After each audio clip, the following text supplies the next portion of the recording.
today to tell you that your government is keeping you divided. With trust in institutions at an all-time low, and the concept of objective truth seemingly harder to agree upon, conspiracy theories are flourishing. The people that are perpetrating this hoax and the people that really run this world are not going to let go of that power easily. No one has an official nomination for a trusted source of mainstream media. The mother of all conspiracies is surely the flat Earth. There is no curvature on this earth. It cannot be measured. But how do you know that you live on a globe? Can you prove it? I know I'm not crazy, so why should I be bothered if somebody says I'm crazy? We're not spinning round on the ball. It's not a clear-cut line. Right. Does the horizon stay to your eye level? I can't remember. Or do you simply trust the evidence you've been shown, assuming such a lie would be too big? Well, I can see the curve.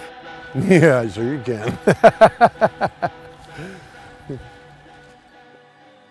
Over the past few years, flat Earth communities have sprung up online, not only sharing research supporting their theories, but often incorporating conspiracies that, for many, are far more dangerous, from vaccinations to Sandy Hook. But when I visited truth seeker Dave Murphy near his home in Sussex, he seemed keen to distance himself from any formal grouping of globe deniers. I'm not part of any movement. Right. I'm just Dave who knows the Earth's flat.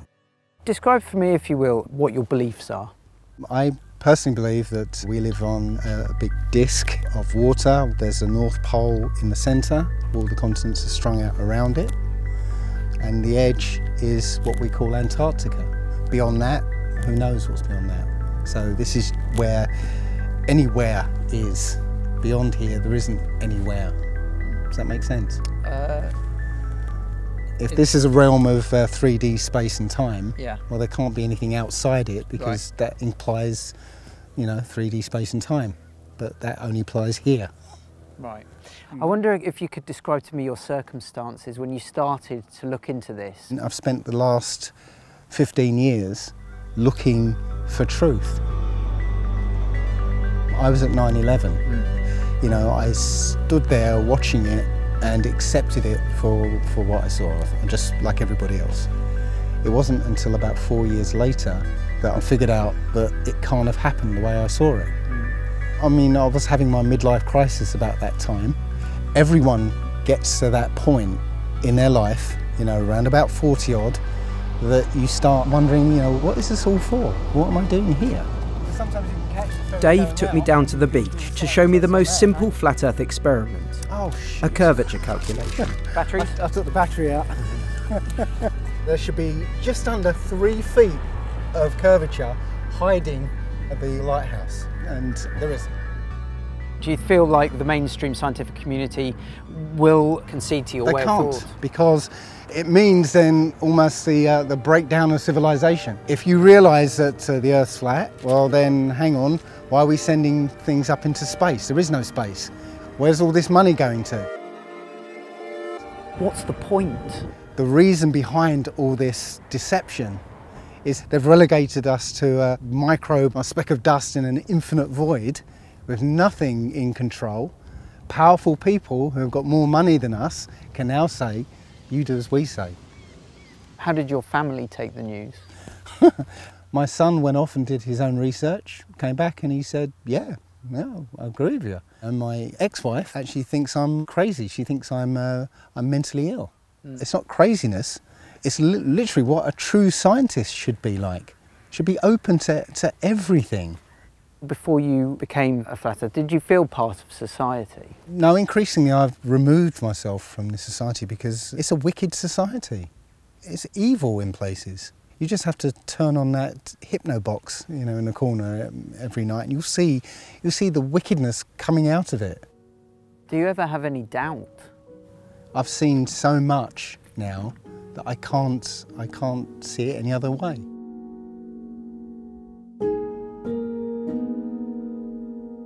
Now, why am I standing here? I'm a 50-year-old man. I could easily be sitting at home watching the Formula One or some other mindless activity. In Hyde Park Speaker's Corner, truth seekers gather to spread the word. There are no spinning balls in space. Balls in space come down. Play a game of football. Eventually that ball's coming down. There's no ifs and buts. There's one up and there's one down. This is Roxanne Glenn, a relative newcomer to the world of flat earth activism. The first time I came here and the first time I got heckled by a bunch of trolls, I really had to question what it was I was doing. I realised, you know, this is actually an argumentative fight that I'm having here. Is this my fight? And then I went home, pondered on it, and went back to my mundane job, doing my mundane tasks, and realised that, no, it is. The more you genuinely take time looking into it, the more it's like opening up Pandora's box. It's like you peel back one lie, and then you realise, oh, they haven't been completely honest about that either. But then why lie? Why do all that? Why not just be honest with us? Is this a growing movement? Yes, I think it is, very much so. The public interest in it, I think, is definitely growing as well, especially with the children. They're not buying into everything they're shown on TV like I did when I was that age. What's changed? We didn't have YouTube thanks to Trump. They're all walking around going, you are fake news. If someone like Trump wasn't in office, I don't think even people would be critically thinking about the media. Roxanne and her friends have been on tour across the UK for the past 7 weeks. You must get some funny looks. Yeah, but good looks as well. There was a lot of people that beat and gave it a thumbs up. Really? I was invited to the end of tour party at a school in West London, complete with speeches, music and a glacier mint cake. Despite their vocal distrust of the media, several people were keen to share their ideas. So pretend it's a dinner plate, right, stood in the middle, stood on the outside, you spin it, if you stood on the outside you'll zoom off. Right. Stood in the middle, you don't. And then I did the curvature calcs, and I realised that the curvature calcs said 240 foot should have been missing from the 30 foot elevation, and 123 feet from the 1 foot observation, and that's what clicked then, because that was 49%. I've gone as far back as the Egyptian Bible, the Nag Hammadi scriptures, and I'm reading these, and to me, when I'm reading these words, you know, these aren't the words of someone who's trying to deceive us, these are the words of someone who's trying to help and guide us. So imagine spinning at 1,000-mile-an-hour at the edge of a roundabout, how tight you'd have to hold on. I feel like I'm holding on pretty tight now. We've got to the end of this tour now, and we've positively started a massive wave of conversations with people. This is not about flat Earth, but it's about you. We're trying to all find that feeling, what we're all missing, which is love. So in the name of love, let's keep telling people that it is flat. Thank you, thank Do you think that the flat Earth provides some clarity where previously there has been fuzz and mess and complexity? Yeah, I do think it provides a bit of clarity. I am on a journey. I'm also going through surgery at the moment on my face because I've got a fracture on my face that no one would know about. Yeah, I was involved in a horrendous attack. Still standing, nearly lost my life though. Went to court, got done for it. It's been there, done. That was back in 2008. I'm knocked out for 3 weeks by the hospital to repair in a drug-induced coma. Yeah, I'm still standing, still fixing myself from that.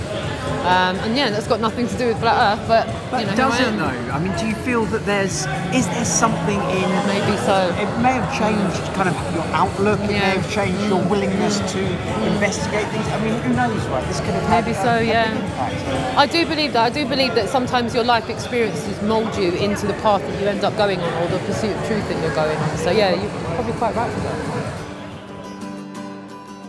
For Roxanne to still be undergoing surgery for the physical scars of domestic abuse a decade ago was shocking, to say nothing of the emotional impact of such a breakdown in trust. We know now that the earth's not round, that it don't spin round, because the truth's being found. Despite the celebratory feel to the event, this was still a fairly small gathering of committed activists. For a taste of the flat Earth on a bigger scale, I flew to Denver, Colorado, to join 800 paying guests at the Flat Earth International Conference, the biggest of its kind to date. The world is going to watch, they're going to be amazed, they're going to be blown away at not the conspiracy theories, the conspiracy facts. We're all with the facts. Next to the main auditorium, flat earthers from all over were exhibiting their wares. And I'll leave it alone and it'll just be still. How could that hang upside down anywhere in the world? Well, the answer is gravity, though. Well, in the imagination. It's opposite. and we're going to be moving in opposite directions, and that's where you get... We're going to get stuck. The day and night. I mean, how does a lunar eclipse work? That I'm not real sure about. This is inside where I get. So what was the idea with this? Basically, I just want to do a vertical launch. But what's that got to do with the flat Earth? Nothing. Nothing. In the conference itself, a familiar face was drawing the crowds. So what dropity is, it's the tendency for things to fall when you let go of them. You're a bit of a star here, right? I mean, come on, don't be modest. Lots of people have come up to you. I mean, people have come up to me and said they've come all the way from, you know, Sweden and places like that just to see me. Being photographed right now. He can't move anywhere. He's the man, is he? He says the truth. He says the truth. There you go. What do you think of that? I'm just doing what I have to do. You're the man, Dave. Love you. Thanks a lot, Rob. Well, you better get back to your adoring fans now. I don't want to sort of take up any more time. Do you want me to slap you or something? Dave wasn't the only star attraction on the bill at this Flat Earth Woodstock. Another speaker? Denver's own Bob Nadell. How's everybody doing? Besides your eardrums are bleeding, I understand. All right. Bob, right. Great to meet you. Nice to meet you too. Unlike many of the people I met at the conference, whose flat Earth beliefs stem from a literal interpretation of the Old Testament, Bob's approach is based on scientific rationalism. I've always been a little bit different. I've always seen the world a little bit different. I was put in special schools. They said that, you know, I had a genius IQ, which, you know, whatever. But I had a hard time relating to other people and the world in general. I never was able to understand why the world seems to be so messed up. You know, why all these wars, why all the killing? Why do they spend so much money on things like this when they could just spend that same money and fix the problems? If you were shown conclusive proof of a globe Earth with your own eyes, how would you feel, and would you be able to adjust your viewpoint to match? Honestly, I would be relieved. I would be, because that would mean that this nightmare is over. Is it a nightmare? It is. It is a nightmare because we're going against the entire belief system of the entire world. I certainly do not want to be in the position that I'm in, you know, being ridiculed, being fired from jobs. Nobody wants that. And the only reason I do it is because I truly care about the future of humanity. Bob took me up to the Red Rocks Amphitheatre on the edge of the Rocky Mountains to cast a view out over the flat horizon. What are your hopes and expectations for the future of Flat Earth? My hopes are for all this to go through as seamlessly as possible without, you know, bloodshed and without, you know, too much conflict. But the people that really run this world are not going to let go of that power easily. In the short term, things are going to get a lot worse before they get better. But when things do start getting better, we're going to go into what I would term as a more utopian type of word instead of dystopian like we're clearly headed for.